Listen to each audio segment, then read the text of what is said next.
রাতের 3 ভাগের 2 ভাগ পার হলে আল্লাহ তাআলা সপ্তম আকাশ থেকে প্রথম আকাশে নেমে আসেন। নেমে এসে বলেন, মায়া ধনী ফাস্তাজিবা লাহু, কে আমাকে ডাকে আমি তার ডাকে সাড়া দিব, বললে আমি শুনবো। মায়া শুননি ফাতিয়াহু, কে কি চাই, যে যা চায় আমি তাকে তাই দিয়ে দিব। আলা কুল্লি শাইইন কাদির, তিনি সর্বশক্তিমান, সবকিছু করতে পারে। কে গাড়ি বাড়ি চায়, কে জমি জায়গা চায়, কে ছেলে মেয়ে চায়, কে বিপদ থেকে বাঁচতে চায়, যে যা চায় আমি তাকে সেটাই করে দিব।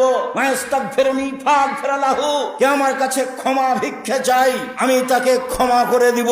রাতের 3 ভাগের 2 ভাগ পার হওয়ার পরে আল্লাহ তাআলা সপ্তম আকাশ থেকে প্রথম আকাশে নেমে এই কথা বলতে থাকেন। আর আমি দুর্ভাগ্য ব্যক্তি, রাত 2টায় ঘুমিয়ে, টিভি বন্ধ করেছি, মোবাইল তো আছে আল্লাহর রাস্তায়। আপনি বাড়ির গার্জেন, বাড়িতে একবার ধরে মেরে যে কারফিউ জারি আছে, কি 10টা 10:30টায় ঘুমাতে হবে। ব্যবসা বাণিজ্যের লোকেরা হিসাব নিসাব করে নয় 11টায় ঘুমাল। একবারে জরুরি ভাবে যারা পড়াশোনা করছে এ ব্যতীত যে কোনো মূল্যে ছেলে মেয়ে রাত 10টার পরে ঘুমিয়ে যাবে, এটা আপনাকে শক্তভাবে পদক্ষেপ নিতে হবে।